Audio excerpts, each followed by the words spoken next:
오늘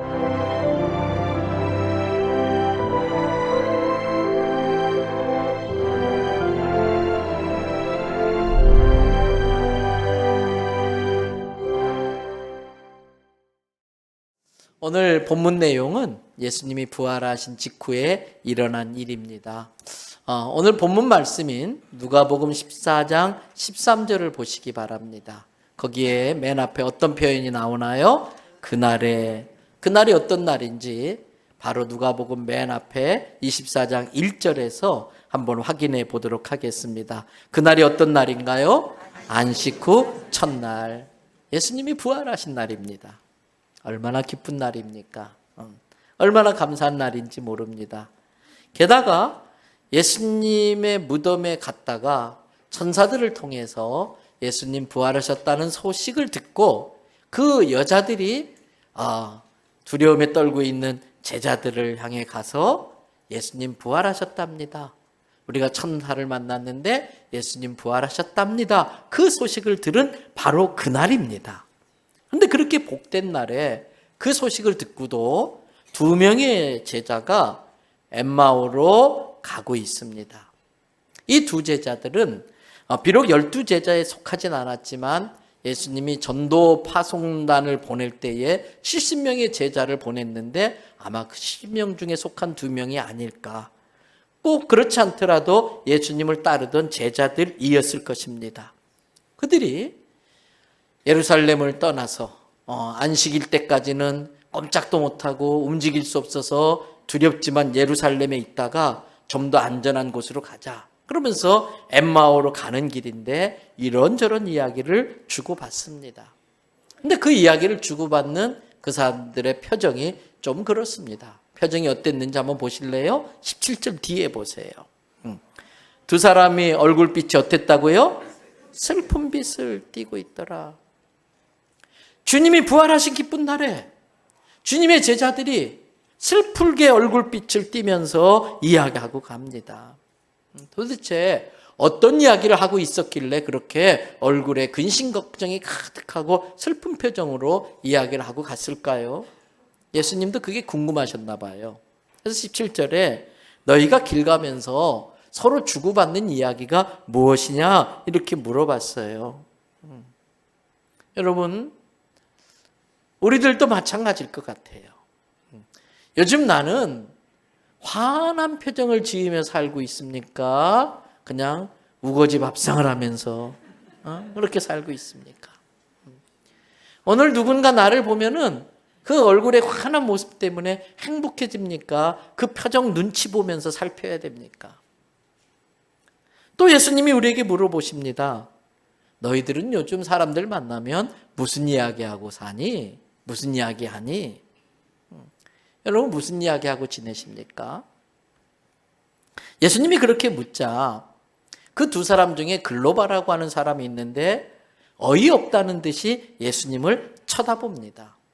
너희가 지금 길을 가면서 이야기를 하는데 어떤 이야기를 서로 주고받고 있니? 물어보니까 어이없다는 듯이 이야기를 하는데 그 이야기가 무슨 이야기냐면 18절부터 24절을 보세요. 그 한 사람인 글로바라 하는 자가 대답하여 이르되 보니까 당신도 지금 예루살렘 쏘는 것 같은데 예루살렘에 머물며 있으면서 요즘에 거기서 되어진 일을 못 들었단 말이요? 당신만 모르는 것 같은데? 그랬더니 19절 예수님이 무슨 일인데요? 글로바가 계속 이야기합니다. 아이 나사렛 예수의 일을 몰라요? 다 아는 나사렛 예수의 일을 당신은 몰라요? 그는 어떤 분이냐면 하나님과 모든 백성 앞에서 말과 일에 능한 선지자입니다. 그런데 20절 그 나쁜 못된 대제사장들과 관리들이 사형에 처해서 십자가에 못 박아버리고 말았습니다. 21절 우리는 이 예수가 이스라엘을 속량할 자로 기대했습니다. 그게 불과 3일 전에 있었던 일인데 당신 모른다는 말이요? 그러면서 22절에 또한 우리 중에 어떤 여자들이 우리에게 놀라운 소식을 갖고 왔는데 예수님 시체가 있던 무덤에 갔다가 천사를 만났답니다. 그 천사들이 예수님이 부활했다고 말했다고 우리에게 전합디다. 그래서 24절 그 여자들의 이야기를 들었던 우리 중에 있던 베드로를 포함한 두서 사람이 무덤에 갔는데 정말 예수님이 거기에 계시지 않습디다. 지금 글로바 누구 이야기하고 있습니까? 예수님 이야기예요. 누가 어디서 무엇을 어떻게 정확하게 육하 원칙에 따라 예수님 이야기합니다. 그것도 예수님의 무엇에 대한 이야기를 하고 있는 겁니까? 부활하신 이야기라는 거예요. 뜨거운 가슴으로 해야 될 이야기입니다. 너무 설레서 기뻐서 즐거워서 어찌할 바 모르면서 해야 될 이야기인 겁니다. 그런데 그런 이야기를 하고 있는 예수님의 제자인 글로바, 예수님의 마지막 순간까지도 생생하게 전해 들었던 그 글로바, 슬픈 표정으로 그냥 땅이 푹 꺼질 정도로 한숨을 지으면서 낙심해서 그 이야기를 하고 있습니다. 왜 그랬을까요? 왜 글로바는 그렇게 슬퍼하면서 그 기쁘게 이야기해야 될 예수님의 이야기를 그렇게 절망적으로 이야기했을까요? 그 이유가 오늘 8절부터 11절에 나오고 있어요. 그들이 예수님의 말씀을 기억하고, 여기서 그들은 예수님의 무덤에 갔던 여인들입니다. 그 여인들이 천사들이 해준 말을 듣고서 예수님이 그런 말 하셨었지, 내가 죽었다가 3일 만에 살아나서 갈릴리로 가신다고 그러셨지, 그 말을 기억하고서 9절 보십시오. 얼른 11사도와 다른 모든 이에게 이 소식을 알립니다. 아마 이 엠마오로 가던 두 제자들은 다른 모든 그 속에 들어있던 사람들이었을 겁니다.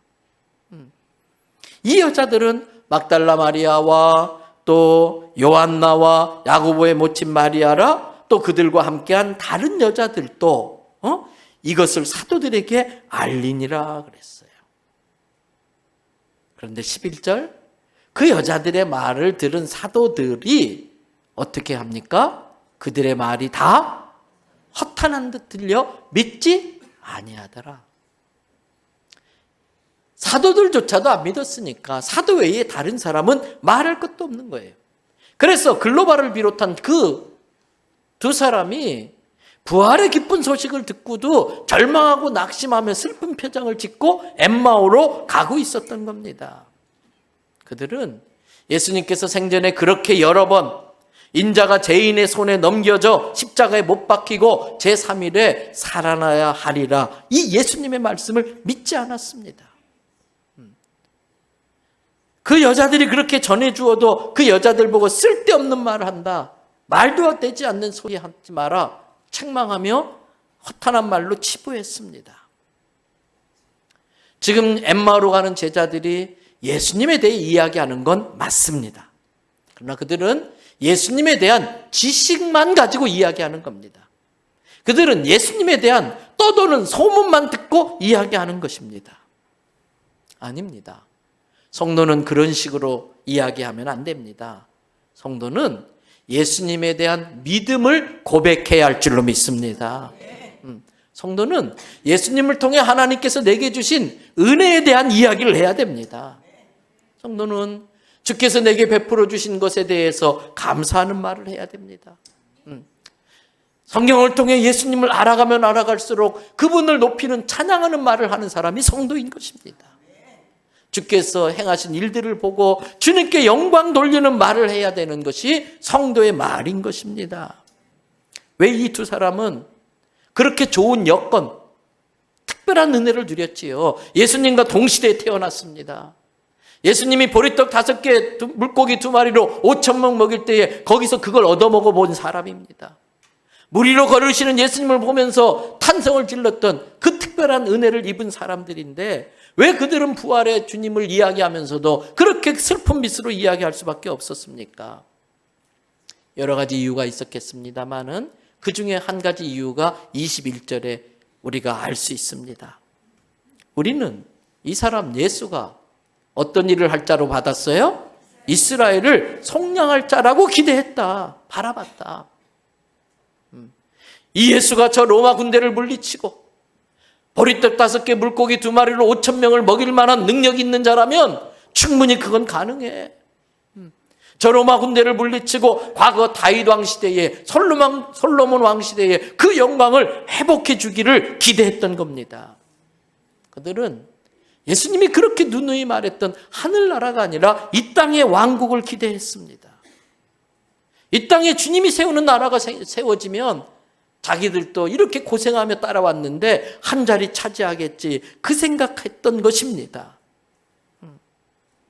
그런데 죽은 나사로도 살렸던 그 예수가 너무나 무기력하게 로마 병정에 창에 찔려 못에 박혀 비참하게 죽어가는 거예요. 너무나 무기력하게 무능하게 그냥 그렇게 십자가에서 처형당하고 마는 겁니다. 그들의 모든 희망이 한순간에 물거품이 되고 말았습니다. 그들의 모든 기회가 연기처럼 사라지고 말았습니다. 그래서 지금 그 슬픈 표정을 짓고 낙심하여 고향으로 돌아가던 중이었습니다. 그들이 그렇게 낙심할 수밖에 없었던 건 주님이 주려 했던 영원한 생명보다 이 땅의 성공과 출세가 더 중요했었고, 하나님 나라의 영광보다 자기의 영광이 더 관심이 많았고, 오직 지상왕국에서 한 자리 차지하고 싶은 그 생각뿐이었기 때문에 예수님에 대한 그들의 모든 이야기는 예수님에 대한 지식에 머무는 이야기였었고, 예수님에 대한 그들의 모든 이야기는 세상에 떠도는 소문에 대해서 주워들은 이야기였습니다. 여러분, 그런 두 제자들을 향해서 예수님이 이렇게 말씀하세요. 25절부터 27절을 봅니다. 이르시되 뭐라고 했어요? 미련하고 선지자들이 말한 모든 것을 마음에 더디 믿는 자들이요. 그리고 26절 보세요. 그리스도가 이런 고난을 받고 자기의 영광에 들어가야 할 것이 아니냐. 얘들아, 너희들은 왜 십자가 고난만 생각하고 있는 거야? 이 십자가 고난을 받고 나면 자기의 영광에 들어갈 것을 왜 몰라? 그 이야기 하시는 거예요. 그러면서 27절에 모세와 모든 선지자의 글로 시작해가지고, 즉 모세오경을 시작해서 구약의 예언서, 율법서, 시가서 이런 걸 통틀어가지고 구약의 모든 내용이 예수에 관한 이야기라는 걸 자세히 설명하시는 거예요. 뭐가 미련입니까? 뭐가 멍청입니까? 뭐가 똑똑이고 뭐가 지혜입니까? 여러분, 예수님의 부활을 믿지 못하는 게 미련입니다. 예수님의 부활을 믿지 못하는 게 멍청입니다. 예수님의 부활을 믿는 게 정말 지혜로운 것입니다. 왜 그렇습니까? 예수님의 부활은 초과학적 영역입니다. 예수님의 부활은 인간의 과학적 능력으로는 도저히 이해할 수 없는, 인간의 한계를 뛰어넘는 영역에 있는 초과학적 영역입니다. 여러분, 이 초과학적 영역에서 일어나는 일들은 겸손한 자세로 믿음으로 수용해야 되는 것입니다. 그러면 초과학적 세계에 대해서 깨우쳐지게 되는 겁니다. 내 인간적, 과학적 한계 때문에 깨닫지 못하는 초과학적 영역의 세계를 믿음으로 깨닫게 해주시는 것이 하나님의 은혜인 것입니다. 예수님의 탄생과 부활은 믿음으로 깨달아지는 영역에 있지 지식으로 파헤쳐서 배울 수 있는 영역이 아닌 것입니다. 때문에 지혜는 겸손함에서 나오는 거예요. 겸손한 태도로 나의 과학적 지식으로는 도저히 이해할 수 없는 그 세계에서 일어나고 있는 하나님의 놀라운 역사를 믿음으로 수용하는 겁니다. 이 두 제자들에게는 그러한 믿음이 없었습니다. 지식에 머물고 말았습니다. 믿음이 없기 때문에 미련을 떨고 있고, 믿음이 없기 때문에 두려움에 떨고 있는 제자들을 예수님이 책망하는 겁니다. 여러분, 그렇습니다. 믿음이 없으면 두려움에 사로잡힙니다. 믿음이 없으면 두려움 끝에 절망하기 시작합니다. 근심 걱정으로 얼굴이 가득하게 되는 겁니다. 그런데 더 심각한 문제는 근심 걱정에 사로잡히면 예수님이 내 곁에 바로 계시는데도 못 알아듣는다는 거예요. 이렇게 믿음이 없어 근심 걱정에 사로잡혀 있는 예수님께서 해주시는 이야기가 뭡니까? 조금 전에 읽었던 26절 보세요. 그리스도가 이런 고난을 받고 거기서 끝나는 것이 아니라 그 다음 뭐로 연결돼요? 자기의 영광에 들어갈 것을 이야기합니다.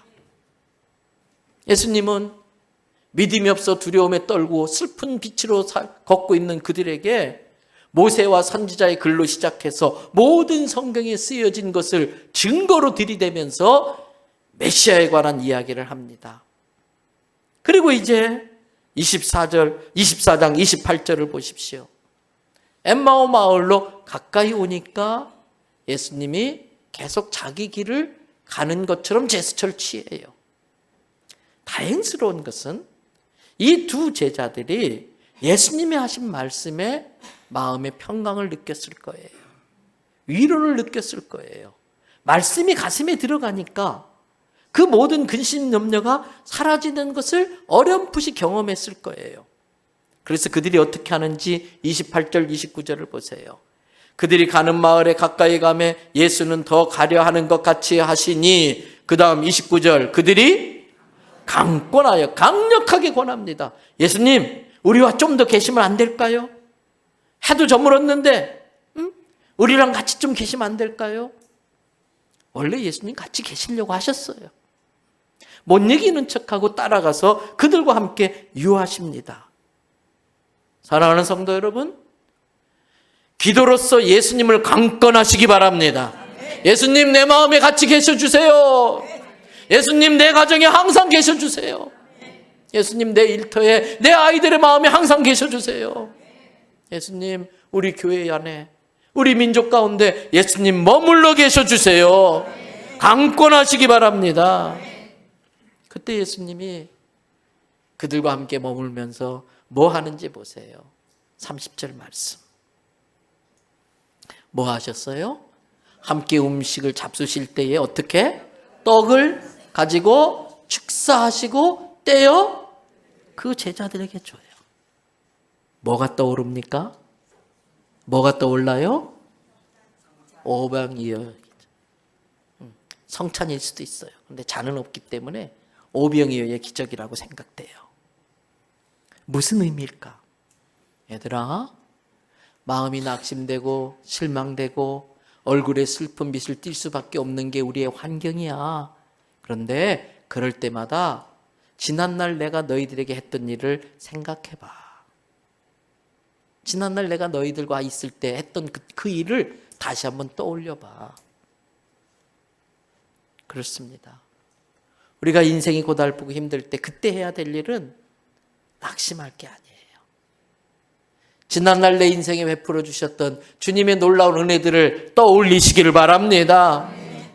그때 주님이 하신 일과 주님이 하신 말씀을 묵상할 때에 어떤 일이 벌어질까? 31절을 보세요. 31절 어떤 일이 벌어졌어요? 그들의 눈이 밝아졌다. 할렐루야. 사랑하는 성도 여러분, 부활은 이성으로 깨달을 수 있는 영역이 아닙니다. 믿음이 있는 자들만이 믿어지는 초과학적 영역입니다. 그 믿음이 있는 자는 주님이 나와 함께 하시는 걸 영의 눈이 띄어서 볼 수 있습니다. 주님이 나와 함께 하는 걸 느낄 수 있는 것입니다. 그래서 다시 오늘 본문 누가복음 21장 31절을 보세요. 그들의 눈이 밝아져 그인 줄 알아보는 거예요. 예수님 나와 함께 하셨구나. 마음이 안심이 되는 거예요. 편안한 거예요. 얼굴에 미소가 싹 지으면서 천사의 광채가 나게 될 줄 믿습니다. 그런데 31절 뒤에 보세요. 이상한 게 있어요. 조금 전에 예수님이 그인 걸 알아봤는데 그 순간 예수는 어떻게 됐어요? 마술처럼 뿅 하고 사라져 버렸어. 뭔 일이래요? 이제 예수님 보게 됐는데 예수님 보이지 않게 됐어요. 여러분, 이것이 주는 중요한 영적 교훈이 있어요.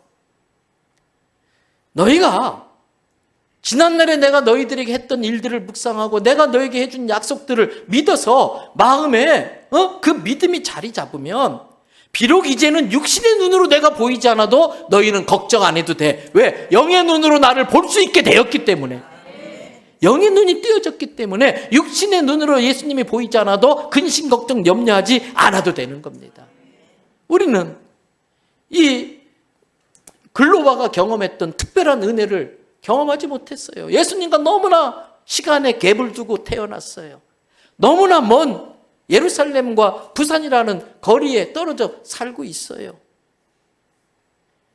그런데 주의 은혜로 영의 눈이 띄어져서 주님이 언제나 어디서나 나와 함께 하신다는 걸 믿을 수 있게 된 걸 감사하시기 바랍니다.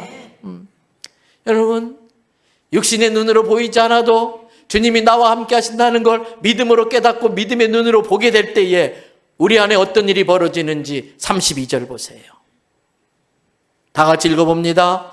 그들이 서로 말하되 길에서 우리에게 말씀하시고 우리에게 성경을 풀어주실 때에 우리 속에서 마음이 뜨겁지 아니하더냐.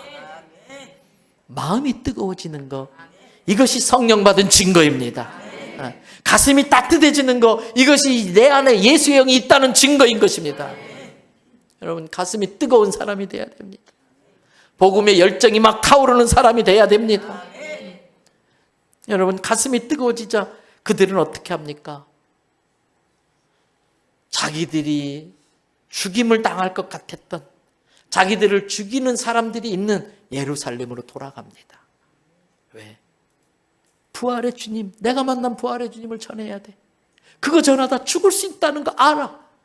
그래도 영의 눈으로 하늘나라를 보기 때문에 복음 전하다 죽으면 천국 가는데 얼마나 감사해.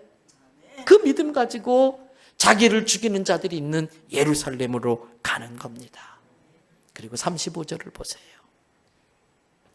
다 같이 읽어볼까요? 두 사람도 길에서 된 일과 예수께서 떡을 떼심으로 자기들에게 알려주신 것을 말하더라. 주님은 우리에게만 나타나신 것이 아니라 시몬 베드로를 비롯해 다른 사람들, 또 다른 사람들에게 여기저기 나타나서 우리가 부활의 증인으로 살려고 할 때는 나와 같이 부활의 주님을 만난 사람들을 예비해 놓으신 거예요.